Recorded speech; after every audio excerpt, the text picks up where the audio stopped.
Donc Pierre-Emmanuel Guigaud, bonjour. Vous êtes maître de conférence en histoire contemporaine à l'université Paris-Est-Créteil.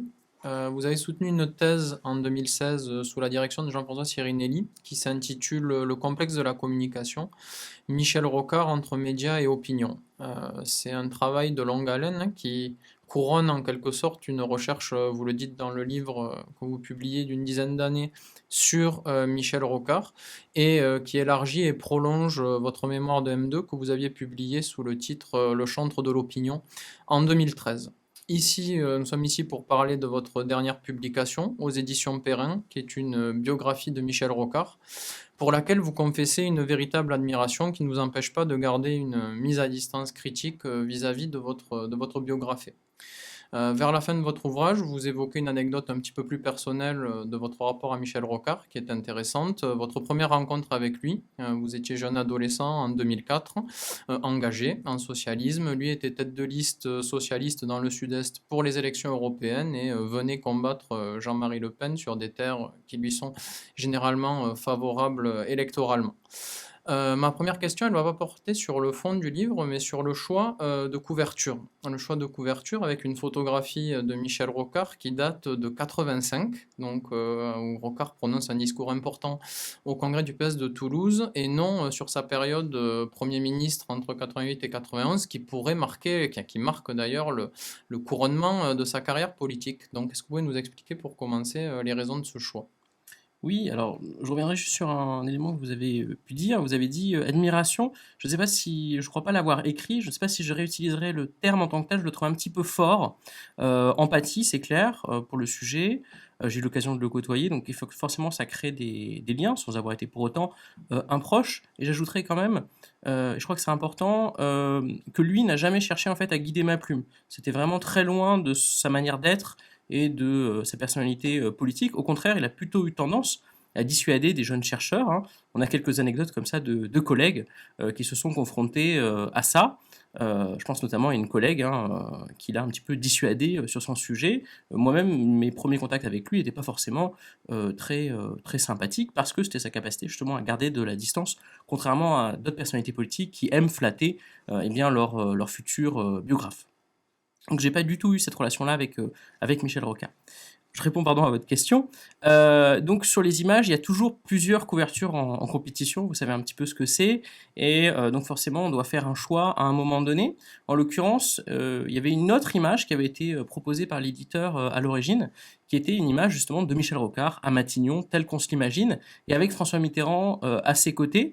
J'avais trouvé que cette image-là, eh bien justement, elle renvoyait à ce qu'on savait déjà finalement, c'est-à-dire la querelle Mitterrand-Rocard, Rocard à Matignon. Là, le but, d'autant que la biographie essaie de donner un éclairage sur d'autres périodes que la seule période Matignon, qui est quand même déjà très connue, notamment sur sa jeunesse, sur ses années PSU, bien évidemment, sur le scoutisme, sur le protestantisme, et puis plus tard sur les années PS. Le but, c'était peut-être de décentrer un petit peu le regard en essayant de trouver une image un peu plus originale, un peu plus centrée aussi sur son visage, et justement aussi ce petit sourire en coin, hein, qui lui donne un air malicieux, qui au final, je trouve, lui correspond assez bien. Très bien, donc je comprends mieux maintenant. Une deuxième question qui m'est venue de fond dans la lecture de votre livre et qui est méthodologique. Donc vous avez fait le choix de la biographie, c'est toujours un terrain un peu sensible pour un historien puisqu'il y a un pacte qui se noue tacite entre l'historien et le biographé. Et donc je voulais que vous nous expliquiez comment on fait pour mettre à distance un sujet sur lequel on est très familier. Donc vous ne l'admirez pas certes, mais vous avez beaucoup remué d'archives, parfois inédites, on y reviendra. Donc moi, ça m'intéresse vraiment comment, pour un historien, on se met à distance par rapport à son biographie et plus largement, parce qu'un livre, vous le dites aussi, enfin, vous le remerciez, un livre ne s'écrit pas sans un éditeur. Est-ce que vous pouvez nous en dire un petit peu plus sur la genèse du projet éditorial avec les éditions Perrin? Oui, alors donc sur la mise à distance du sujet, je dirais que c'est un travail en continu. Comme j'ai pu l'évoquer tout à l'heure, Michel Rocard n'a pas cherché spécialement à vouloir mettre la main sur mon travail, loin de là, parfois même le contraire, hein, comme je vous le disais tout à l'heure, notamment au début de ma thèse. Et d'ailleurs, après un premier échange qui s'était pas extrêmement bien passé, je m'étais dit je ne le reverrai plus jusqu'à la fin de ma thèse. Et puis finalement, à la toute fin, il m'avait dans une réunion de l'association michelrocard.org. Il était venu me voir, il m'avait dit ah ben, j'aimerais bien que vous veniez chez moi pour classer mes archives personnelles. Donc c'est comme ça que j'avais pris contact avec lui, mais c'est vraiment à la toute fin de sa vie, hein, dans les 2 dernières années finalement de son existence. Donc la distance, je crois que j'ai réussi à la garder par ça, justement, par cette distance, par une méthodologie de travail. Vous avez évoqué les archives. Bien évidemment, il n'y a pas d'histoire sans archives. C'est pas une histoire qui se limite juste à une recension d'entretien, même s'il y en a beaucoup qui ont été faits dans le cadre de la thèse, hein, une bonne centaine. J'ai vraiment essayé toujours de mettre en relation ces entretiens avec les sources archivistiques. Et c'est vrai que Michel Rocard avait parfois tendance à reconstruire un petit peu les événements du passé. Donc c'était toujours bien aussi de mettre en parallèle les deux. Et je dis ça de Michel Rocard, c'est le cas de la plupart des personnalités politiques, hein. Donc vraiment ce travail méthodologique sur des sources archivistiques, sur un travail quotidien, sur une bibliographie aussi, hein, qui est quand même assez riche, sur l'histoire du Parti socialiste, sur l'histoire des gouvernements de l'époque, m'a permis aussi, en tout cas je l'espère, eh bien, à prendre du recul à l'égard du sujet. Alors sur la deuxième question, celle de la jeunesse du projet avec Perrin, eh bien j'ai proposé en fait ce projet de biographie à la suite de ma thèse aux éditions Perrin. Je savais que c'était un des éditeurs qui était le plus en vue autour des biographies historiques, qui présentait parmi celles les plus sérieuses, hein, mais il y en a d'autres bien évidemment, notamment Fayard, entre autres. Et je trouvais en tout cas que Perrin offrait les plus sérieuses. J'avais eu l'occasion d'en lire certaines pour d'autres périodes historiques, hein, notamment le Moyen Âge, l'époque moderne, notamment en lien avec les études précédentes que j'avais pu faire ou avec le programme de l'agrégation. Et du coup, j'avais envie d'écrire plutôt chez Perrin. Et en l'occurrence, ça les a assez rapidement intéressés. Et le projet s'est fait de lui-même. J'en profite puisque vous me posez la question pour les remercier. Alors c'est vrai que je le fais eh bien, à la fin de manière assez rapide parmi tout un tas d'autres remerciements, mais je les remercie de m'avoir fait confiance. C'est pas toujours facile de faire confiance à un jeune chercheur, hein, puisqu'en l'occurrence quand j'ai commencé le projet j'avais même pas 30 ans. Donc c'est assez rare de donner une telle responsabilité à un jeune chercheur. Donc ça, je les remercie de cette confiance-là et d'avoir pris ce risque. Et j'ai été par ailleurs parfaitement accompagné, hein. Ça fait plaisir d'avoir eh bien, un éditeur à ses côtés qui vous accompagne durant toute l'écriture d'un ouvrage. Très bien. Je reviens sur ce que vous disiez au début de votre réponse et j'avais déjà annoncé un peu ça précédemment, la question des sources, parce que c'est vraiment intéressant quand on voit dans le livre, quand vous mobilisez des sources avec lesquelles les historiens sont moins familiers parce qu'ils n'ont pas forcément eu l'occasion de les voir. Alors moi, j'ai été particulièrement intéressé par les carnets dans lesquels Michel Rocard prend des notes journalières sur plusieurs périodes importantes de sa carrière politique, 77-79, 86-88 et surtout 88-91. Est-ce que vous pouvez nous en dire un petit peu plus sur le contenu de ces carnets et plus largement sur les archives Rocard un peu inédites que vous avez classées, dont Michel Rocard vous a confié la mission de classement, si j'ai bien compris? Oui, tout à fait, hein. Donc c'est le fameux épisode que j'évoquais où il m'a approché et m'a demandé si je voudrais bien venir classer ses archives chez lui. Il avait déjà déposé un fonds d'archives en 2011 aux Archives nationales, qui a donc été classé par les Archives nationales et qui est accessible sous la cote 680 AP. Mais il avait gardé chez lui tout un tas de documents qui était à la limite du personnel et du politique, en tout cas qu'il voulait conserver parce que sans doute il leur accordait une importance, et puis aussi il n'avait pas forcément été trié par certains de ses collaborateurs à l'avance, donc il ne souhaitait pas tout de suite eh bien, les déposer, et c'est ces cartons-là en fait qu'il m'a, enfin c'était pas des cartons, c'était des documents éparses, qui m'a demandé de venir classer justement en carton chez lui à partir de, je ne vais pas dire de bêtises, mais je dirais 2014 à peu près. Donc c'est ces documents-là. Alors ils étaient extrêmement divers, hein. Le fonds qui avait été déposé en 2011 couvrait essentiellement la période 1980 eh bien, jusqu'en 2009-2010, c'est-à-dire Michel Rocard, ministre, Premier ministre, et surtout député européen. Il y avait une très grande quantité de documents qui concernaient le député européen. Dans ces papiers qu'il avait gardés chez lui, il y avait beaucoup de documents qui portaient eh bien, sur la période avant 1980. Donc il y avait notamment pas mal de choses sur les années 70, sur les relations à l'intérieur du PS, hein. Il y avait même des lettres inédites d'échanges entre Michel Rocard et François Mitterrand, par exemple. Il y avait des choses sur les années PSU, Il y avait aussi des éléments sur sa jeunesse, et ça c'était intéressant parce que c'est vrai que jusqu'à présent on avait peu de choses sur sa jeunesse. Je me souviens qu'il y avait eu un documentaire sur le duel Mitterrand-Rocard sur France 5, dans une série qui s'appelait Duel justement. Et celui concernant François Mitterrand et Michel Rocard, il m'avait demandé justement si je connaissais des documents, des photographies de sa jeunesse, hein, des années 50, des années, et même avant 65 en réalité. Et on avait peu de choses en réalité. C'est ce que je leur avais répondu. Effectivement, ils n'avaient pas pu mettre en avant beaucoup de choses sur cette période-là. Là, on avait beaucoup d'éléments nouveaux pour éclairer le scoutisme, pour éclairer le protestantisme, le jeune Michel Rocard protestant, donc ça va évidemment avec le scoutisme. J'ai retrouvé notamment des prédications en fait qu'il a pu faire à ces jeunes scouts. Donc là aussi c'est intéressant pour voir finalement comment d'un engagement religieux il va basculer à un engagement politique. On le savait, c'était pas méconnu, il l'avait expliqué lui-même, mais ce qui est intéressant c'est de voir le processus en fait graduel de l'un à l'autre, qui va le mener d'ailleurs à la rupture avec la religion. Donc il y a ça qui était nouveau. Il y avait pas mal de choses aussi sur les années 50. Ces copies de l'ENA, par exemple, qui sont aussi intéressantes pour voir les annotations de ses professeurs, pour voir comment lui voyait les choses dans le champ politique des années 50, notamment par rapport à la montée de Mendès France. Et on s'aperçoit qu'il n'était pas si mendésiste qu'il a voulu le dire par la suite. Donc ça, je crois aussi que c'était relativement nouveau. Et puis après, il y avait pas mal de choses aussi, plus donc sur le député européen, en plus du fonds 680 AP. Et puis il y avait les carnets que vous évoquez, qui effectivement étaient très intéressants, hein. C'est une série de carnets qui portent sur la période, comme vous l'avez rappelé, 77-79, 86-88 et enfin 88-91. Il n'est pas impossible qu'il y ait des carnets des autres périodes, mais pour le moment, on ne les a pas retrouvés. Donc ces carnets, il les avait gardés chez lui.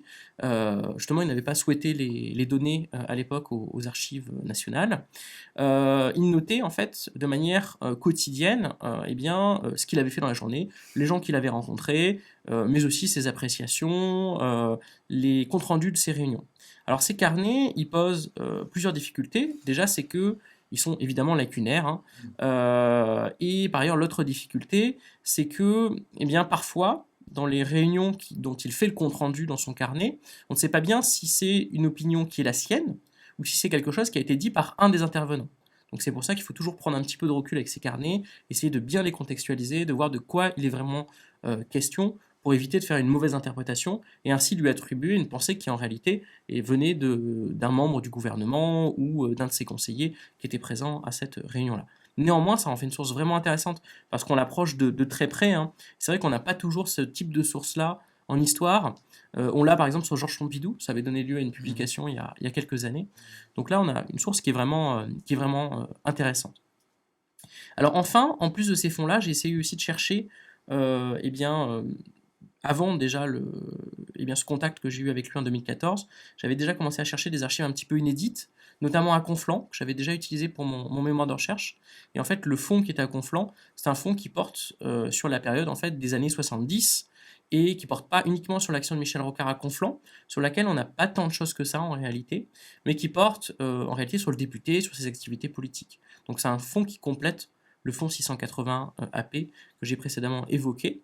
Et puis je suis également allé chercher son fonds d'archives, les dossiers qu'il concerne à Sciences Po, dans lequel il y avait ses copies, ses évaluations, des photos un peu plus personnelles de jeunesse, et qui là aussi étaient particulièrement intéressantes. Voilà les principaux fonds que j'ai pu consulter. Très bien, donc en vous écoutant, une question que je résiste pas à vous poser, donc à travers ces archives un peu inédites, justement, ces carnets, ces fonds privés, dans quelle mesure cette recherche approfondie dans les papiers intime est peut-être pas le bon mot, mais quand même qui donne à voir Michel Rocard au plus près, en tout cas dans son travail politique, peut-elle aider à mieux cerner son ennemi politique intime, François Mitterrand? Est-ce qu'on trouve dans les archives des échanges entre les deux hommes qui changent un peu notre perception de la relation très difficile pour manier la litote qu'ont entretenu les deux hommes au cours de leur carrière politique respective? Oui, assez étonnamment d'ailleurs, ça a même plutôt tendance à renforcer les avis contraires qu'on avait jusqu'à présent. C'est-à-dire qu'il y a vraiment des phases de haine viscérale entre les deux qu'on voit ressortir. J'évoque notamment une lettre qu'il envoie Oui. à une amie, hein, et dans laquelle il a des mots extrêmement durs. On est en 79, juste après le congrès de Metz, il a des mots extrêmement durs, d'une rare violence à l'égard de François Mitterrand. Et puis en même temps, on a des phases où on voit qu'il y a une admiration qui est indéniable à son égard. Ça, c'est très vrai dans les carnets et sur la période Matignon, où j'explique en fait qu'il garde toujours la page de gauche symboliquement, intégralement réservée à François Mitterrand. C'est-à-dire qu'il écrit tout sur la page de droite, et tout ce qui est à gauche, en fait, c'est uniquement les rendez-vous avec François Mitterrand. Donc il y a beaucoup de pages blanches, et on voit aussi de la frustration, puisque lui note toujours un tas de thèmes à évoquer avec François Mitterrand, y compris des thèmes très techniques, mais qui lui le passionnent. Hein. On voit François Mitterrand qui finalement semble lui avoir donné que quelques réponses à tous les thèmes qu'il souhaitait aborder. Donc là, on voit quand même un respect, et dans ses carnets, il s'adresse toujours à une... Enfin, il s'adresse. En tout cas, il rend compte de ses rendez-vous avec François Mitterrand, toujours avec une grande politesse et avec une grande déférence. Donc là, on voit des opinions complètement inverses, suivant les périodes, mais qui clairement ressortent finalement de ces documents. Dernier exemple de la haine parfois viscérale, on a aussi des courriers, ça c'est toujours intéressant, qui n'ont pas été expédiés. On en a un à un de ses ministres, qui est là aussi extrêmement virulent, en l'occurrence Michel Charasse, hein, qui est décédé tout récemment, qu'il a choisi de ne pas envoyer. Et puis un autre courrier eh bien, qui va à François Mitterrand. On est en 93-94, au moment où eh bien, les différents scandales sont révélés au public, notamment le passé vichiste de François Mitterrand, que Michel Rocard semblait ignorer. Il n'y a jamais de référence chez lui à ça avant 1993-1994. Et donc il a préparé une lettre qui est là aussi à François Mitterrand, directement adressée, qui là aussi est assez virulente et qui lui demande en fait de s'excuser au nom de la France pour eh bien, tout ce qu'il a pu faire, tout le passé qu'il porte derrière lui et la manière dont il abîme le PS. Là aussi, cette lettre, il a choisi de ne pas l'envoyer. Ouais, donc effectivement, ça nous donne une vision un petit peu différente de celle des journalistes, mais ça me permet de faire une transition. Si vous êtes attaqué à un sujet qui est quand même, qui n'était pas vierge quand vous Mm. êtes arrivé, avec notamment un grand nombre de travaux journalistiques, certains de grande qualité. Moi, j'avais en tête, avant de vous lire, mais la biographie assez magistrale de Jean-Louis Andréani, qui s'arrête en 93, mais qui fourmille d'informations utiles sur l'exercice du pouvoir au niveau local à Conflans-Sainte-Honorine dont vous avez parlé, mais aussi à Matignon. Et ma question donc plus largement, c'est comment vous êtes situé par rapport à cette littérature journalistique, encore une fois celle de qualité, hein, je pense à des ouvrages Amon Rothman, Les Faits Rocard ou Andréani, ou on pourrait en citer bien d'autres. Oui, alors déjà, tous ces ouvrages, donc effectivement, vous en avez cité d'excellents. Hein. Celle de Jean-Louis Andréani, qui est une biographie fleuve, hein, elle fait 900 pages, si mes souvenirs sont bons, donc elle est vraiment gigantesque. Il y avait un vrai travail qui avait été fait sur les archives de l'époque, mais comme vous l'avez dit, elle s'arrête en 93. Celle de Amon Rothman, donc Les Faits Rocard, s'arrête elle en 79, donc encore plus tôt, et au final, il n'y avait rien pour éclairer le Michel Rocard post-93, hein, et donc avec notamment le député européen, et puis toutes les actions qu'il a pu mener par la suite, qui ont quand même été riches, hein, on l'oublie souvent, mais il y a quand même eu un Rocard, après Rocard, entre guillemets, par la suite. Donc ça permet, je pense, de compléter ça. Par ailleurs, eh bien, forcément, à l'époque, il n'avait pas toutes les sources qu'on peut avoir aujourd'hui. Donc le côté justement protestant, la jeunesse protestante, le scoutisme, même en partie les années PSU, n'étaient pas forcément très bien illustrés dans ces ouvrages-là. C'était surtout centré sur la période PS, vous avez dit Conflans effectivement, et puis la période gouvernement, qui effectivement a été très bien documentée. Alors l'avantage c'est qu'eux ils avaient accès à des gens qui depuis ont disparu, mais je me suis aussi pas mal inspiré d'eux, je les cite de manière régulière, hein, notamment pour les entretiens qu'ils ont pu faire. Donc voilà, je pense que le but n'est pas de complètement effacer tout ce qui précède. Hein. Évidemment, je rends hommage à ceux qui ont déjà travaillé là-dessus, je m'en inspire, mais j'essaye aussi eh bien, de compléter et puis de faire un pas de côté. Par exemple, j'explique bien que je ne partage pas totalement l'avis, entre guillemets, final, qui est celui de Jean-Louis Andréani sur la personnalité de Rocard. Hein. Son idée étant que Michel Rocard est un personnage finalement double face. D'un côté, eh bien, le Michel Rocard technicien, le Michel Rocard énarque, et puis de l'autre côté, le Michel Rocard militant, un petit peu foufou et utopiste. Voilà, je considère au contraire qu'il y a un peu plus de continuité finalement qu'une véritable dualité du personnage. Alors c'est très bien que vous évoquiez le Rocard après Rocard parce qu'effectivement c'est un des apports de votre livre d'esquisser un certain nombre de pistes sur l'activité assez débordante quand même parce qu'il se retire de la vie politique nationale, il fait une croix sur son ambition présidentielle qui est son grand rendez-vous manqué dans sa carrière politique et donc vous mentionnez un grand nombre d'activités, député européen, responsable des pôles, on y reviendra dans les années 2000. Moi, il y a quelque chose qui m'a beaucoup intéressé parmi les nombreux exemples que vous esquissez, c'est la question du Rwanda. Puisque Mhm. le Premier ministre Lionel Jospin lui confie en 97 un rapport secret, si j'ai bien compris, sur l'évaluation de la politique menée par la France au Rwanda. Alors là, est-ce que vous pouvez nous en dire un petit peu plus, à la fois sur les sources sur lesquelles vous avez travaillé et qu'a fait Lionel Jospin de ce rapport? Alors, qu'a fait Lionel Jospin de ce rapport? C'est une bonne question, puisque moi j'ai essentiellement travaillé sur le rapport en lui-même rédigé par Michel Rocard et les courriers qu'il a expédiés aux différents ministres concernés. Je ne suis pas allé voir, et c'est sans doute un tort, eh bien, les archives ministérielles de Lionel Jospin pour voir justement si ça a eu des conséquences ou pas. Je pense, sans trop m'avancer, qu'elle n'aurait pas été accessible, tout simplement parce que lui-même expliquait bien que eh bien, ce rapport était confidentiel et qu'il n'avait pas à être divulgué, et sans doute eh bien, que ces documents ne sont pas à l'heure actuelle consultables. Moi j'ai eu la chance de les consulter parce que c'était dans le fond de Michel Rocard. Alors ce rapport, effectivement, il est intéressant parce qu'il montre que Michel Rocard, il est toujours actif, hein. Ouais. Il y a une fameuse séquence vidéo où il est interviewé par un journaliste qui lui dit: «Et alors maintenant, vous allez prendre votre retraite?» On est en 95-96 et il dit: «Moi, la retraite, jamais.» Et donc effectivement, jusqu'à presque son dernier souffle, hein, 15 jours avant son décès, il était encore en train de présenter un rapport sur l'épaule. Il était très amaigri, très malade et presque squelettique, hein. Et malgré ça, il était encore en train de présenter, aux côtés de Jean-Marc Ayrault, son rapport sur l'épaule. Donc effectivement, il était hyper actif. Donc il se lance eh bien, dans ce rapport, hein. On est quelques années après le Rwanda. Pourquoi Michel Rocard? Eh bien parce que justement, il a toujours cette image de socialiste, mais de socialiste à la limite du parti, et notamment d'anti-mitterrandiste. Et on sait que c'est un sujet très chaud, notamment pour les mitterrandistes, et c'est sans doute pour ça eh bien, que c'est lui qui hérite eh bien, de cette mission.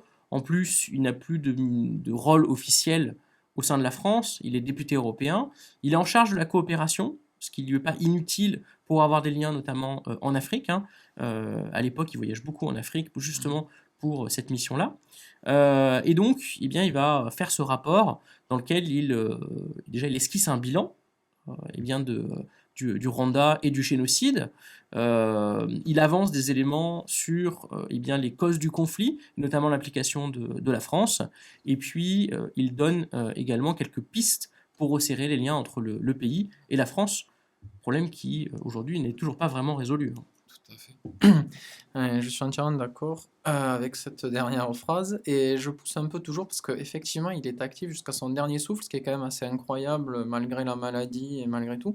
Moi, il y a quand même un moment qui m'intéresse à la fois en tant qu'historien, même si on est sur une période rapprochée en tant que citoyen, c'est le moment Michel Rocard-Nicolas Sarkozy Hmm. et le rapport plus large de Michel Rocard avec la droite de gouvernement sous la présidence de Sarkozy. Vous évoquez l'ambassadeur des pôles, vous évoquez aussi la coprésidence de la commission sur le grand emprunt avec Alain Juppé, qui va d'ailleurs donner lieu à un livre qui co-signe tous les deux sur la solution pour améliorer la situation de la France. Mais pour faire un peu de provocation, pourquoi Michel Rocard, est-ce qu'on pourrait même affirmer que Michel Rocard glisse vers la droite dans les années 2000? Et si oui, pourquoi? Est-ce que c'est simplement pour servir son pays? Est-ce que parce que c'est qu'il tient Ségolène Royal en faible estime, ainsi que la direction du PS? Enfin voilà, comment on peut expliquer qu'il ait répondu à l'appel d'ouverture, entre guillemets, de Sarkozy à une partie du centre-gauche? Je crois qu'il y a un peu de tout ce que vous avez évoqué. Bon, déjà, il y a cette volonté de continuer à servir son pays jusqu'au bout. Ce que j'essaie de montrer aussi, c'est que vraiment l'identité de haut fonctionnaire, même si finalement il ne l'a plus exercée après, après son entrée en politique, continue finalement à lui coller à la peau. Et cette idée d'être un serviteur de l'État eh bien, est une identité très forte chez lui. Donc je pense que c'est un des éléments qui a pu l'amener à cette mission finalement d'ambassadeur au pôle, enfin d'abord du Grand Emprunt, puis d'ambassadeur au pôle. L'antipathie, voire la haine de Ségolène Royal n'y est sans doute pas pour rien non plus. Alors maintenant, l'épisode est un peu plus connu parce qu'il a été évoqué, d'abord sous forme de rumeur, puis il s'est cristallisé à partir des publications, notamment de l'épouse de Michel Rocard, hein, Sylvie Rocard, qui l'explique bien, hein, ce rendez-vous que Michel Rocard eh bien, sollicite pour voir Ségolène Royal. On est en pleine campagne présidentielle de 2007, et dans lequel il explique à Ségolène Royal, bon écoute, tu n'es pas paré à la situation, il faut que tu renonces, et je veux bien être candidat à ta place. Ça paraît un peu surréaliste, c'est pour ça que pendant longtemps, on a eu du mal à y croire, et ça paraissait plus comme une rumeur, sauf que visiblement c'est quelque chose qui s'est vraiment passé. Donc là, effectivement, eh bien, à la suite de 2007, de cette déception qui a été la sienne, il y a sans doute eu l'envie de sa part de rebondir, hein, et de trouver une nouvelle mission. D'autant il a été par ailleurs très malade, hein, il a fait un AVC, et donc c'est quelqu'un qui n'arrivait jamais à se reposer, à prendre soin de sa santé, et qui voulait toujours rebondir, recommencer le travail. Moi, je me souviens, désolé, je mets une anecdote personnelle supplémentaire, de l'avoir vu après la phase aiguë du cancer, dans une période où il était en phase de rémission, qui finalement ne s'est pas solidifié puisqu'il est décédé. Mais il était dans une phase de rémission justement en 2015, et il m'a dit ah non, non, mais moi je veux reprendre le travail tout de suite, j'en ai assez de devoir me reposer, d'attendre, de plus pouvoir travailler. Donc il voulait s'y remettre tout de suite. Donc voilà, il était un peu un boulimique de travail et d'activité politique. Donc je pense qu'il y a un peu tout ça qui l'a poussé à accepter sa mission. Je pense que sincèrement, il a cru que c'était une vraie main tendue. En plus, c'est quelqu'un qui aimait bien taquiner son parti politique. Donc là, c'était une bonne occasion de lui mettre un petit coup de pied pour rappeler qu'il existait toujours. Surtout qu'il s'est senti un petit peu isolé après 97, puisqu'en 97, il aurait aimé être du gouvernement Jospin. Lionel Jospin l'a entendu autrement. En 2004, il a dû ferrailler contre son parti pour rester député européen et tête de liste. À l'origine, le PS voulait plutôt choisir quelqu'un de plus jeune. Et donc, en 2007, il y a toute cette animosité finalement à l'égard de son parti. Vous vous souvenez peut-être d'un colloque à Sciences Po où il était intervenu, et où Goguenard, il expliquait qu'il n'attendait que de se faire virer du Parti Socialiste, ce qui n'était pas arrivé. Donc, je pense qu'il y avait aussi un petit peu ce goût de la provocation chez lui. Donc c'est très bien, là vous me faites ma transition avec ce goût de la provocation. Les passages les plus, j'allais dire, les plus puissants du livre sont liés au thème de la communication, où on voit que vous maîtrisez vraiment très très bien.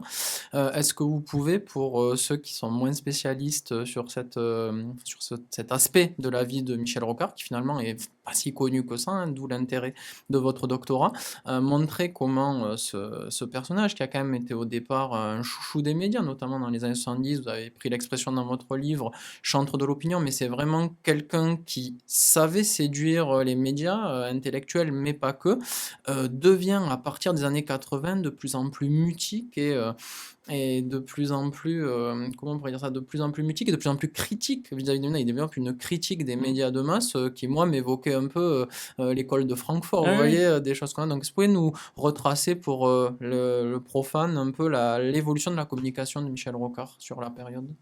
Oui, en fait, dans les années 60-70, comme beaucoup d'ailleurs, hein, il considère que les médias sont un moyen de toucher directement l'opinion.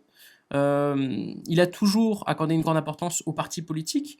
Pour autant, il accordait aussi une grande importance à l'opinion et au lien direct avec les citoyens, ce qui l'a amené très tôt à accepter les institutions de la Ve République. Donc cette relation avec l'opinion, il le voit comme un tremplin, comme un moyen de faire passer ses idées, et ça commence assez tôt, hein. Dès qu'il prend la tête du PSU, à partir de 67, il va utiliser ses ressorts de communication. Alors il y a donc un élément qui est instinctif, mais il y a également le rôle de son réseau. Il a parmi ses proches beaucoup d'intellectuels, beaucoup de gens notamment qui sont à Sciences Po à l'époque, et notamment au CEVIPOF, et qui en plus travaillent sur ces questions de médias, communication. C'est le cas par exemple de Roland Quérol, Jean-Luc Parodi, et de nombreux autres qui sont cités et évoqués dans le livre. Donc ce rôle, j'espère aussi pouvoir éclairer ça, c'est ce lien aussi entre la science politique de l'époque, ses développements, son institutionnalisation, et puis le lien qu'elle fait avec le monde politique de l'époque. Donc il y a ce Rocard qui va s'intéresser aux médias, qui va s'intéresser aux sondages, à l'opinion publique, et qui dans les années 70 va en faire une arme, parce qu'il est dans une situation de minoritaire au sein de son parti, le Parti socialiste, il va en faire une arme contre François Mitterrand pour la conquête du pouvoir. Ça échoue en 1981 pour deux raisons. La première, c'est que l'équilibre interne penchait du côté de François Mitterrand. La deuxième, c'est que lui-même fait le vœu, en 79 au congrès de Metz, de ne pas se présenter contre François Mitterrand. À partir de ce moment-là, il est pieds et poings liés à sa promesse, et il va s'y tenir. D'ailleurs, il aurait pu en faire fi, mais il va s'y tenir, et donc il choisira de ne pas se présenter contre François Mitterrand.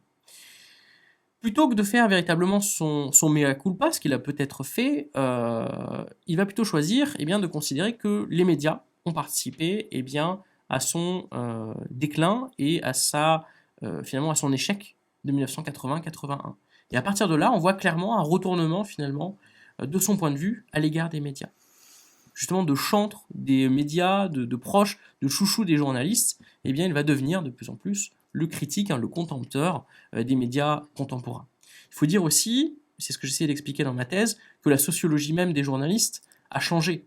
Des journalistes un peu militants, proches des partis politiques, voire même engagés. On a vu récemment le décès de Jean Daniel, qui était un proche de Michel Rocard. Cette génération-là, elle existe toujours, elle est toujours présente, elle dirige souvent d'ailleurs les journaux, mais ce n'est plus elle qui commente l'actualité de manière quotidienne. Les journalistes qui arrivent sont plus professionnalisés et sont souvent moins encartés et plus jeunes. Et donc ils n'ont plus cette proximité avec Michel Rocard. Et leur ton ne lui plaît guère en fait. Ce ton qui cherche justement à créer de la distance avec la personnalité politique ne lui plaît pas beaucoup. Et donc il va se faire de plus en plus critique à l'égard des médias, et puis il va aussi subir quelques mauvaises expériences.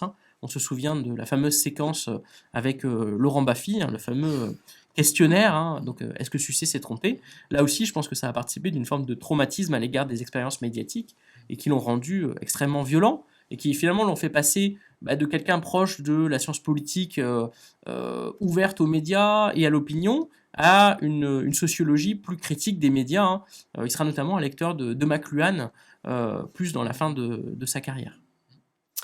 Très bien, une dernière question. En refermant le livre, moi je me suis quand même dit que Michel Rocard, malgré sa probité indéniable que vous montrez, et puis son peu d'appétence pour ce qu'on appelle aujourd'hui la politique politicienne, il a quand même un gros savoir-faire dans les jeux partisans, des gros savoir-faire d'appareil. Vous vous rappelez une interview de 7 sur 7 d'Anne Sinclair, si je me souviens bien, de 1994, où il est un peu vexé d'être présenté, ou peut-être un petit peu plus tard dans les années 90, d'être présenté comme un homme d'appareil, mais quand même, quand on regarde sa trajectoire, la manière dont il tient le PSU, très gauchi par 68 avec des trotskistes, des maoïstes, on se rend compte quand même que c'est quelqu'un qui sait non seulement parler le langage de la politique, mais qui est aussi un homme capable de coups, le Big Bang, etc. Donc est-ce que pour vous, la probité, c'est pas incompatible quand même avec des savoir-faire techniques, même si ça n'a pas permis à Michel Rocard de remporter l'élection suprême sous la Ve République?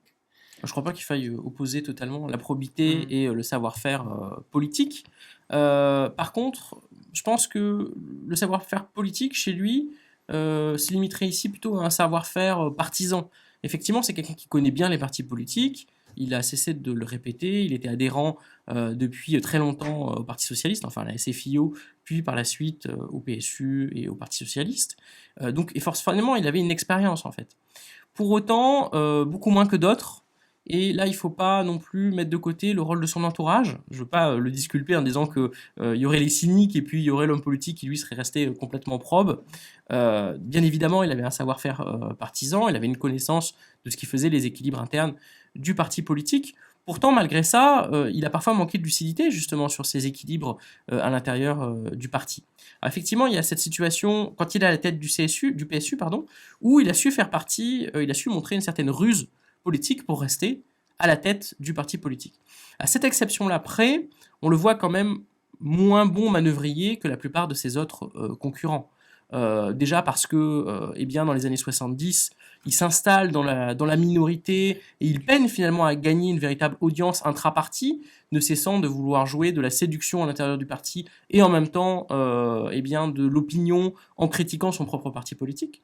Il fera la même chose mais encore plus radicale dans les années 80, en démissionnant en 85, en ayant des mots très durs à l'égard de Laurent Fabius, par exemple, au moment de l'affaire du Rainbow Warrior. Donc, certains auraient aimé qu'il s'ancre un peu plus dans le parti politique, lui, eh bien, voulant respecter sa ligne politique, ne va cesser justement, eh bien, d'envoyer des petites piques, eh bien, à ses camarades socialistes. Peut-être que 2008 d'ailleurs en est un des derniers éclairages. Donc pas un si bon manœuvrier partisan que ça au final, à mon point de vue, excepté pour la période PSU, dans un schéma qui en plus est très très complexe, hein, et assez chaotique. Écoutez, merci beaucoup Pierre-Emmanuel Guigaud et puis bravo encore pour la rédaction de cette biographie sur un homme politique qui mérite d'être découvert ou redécouvert. Merci. Mais merci à vous.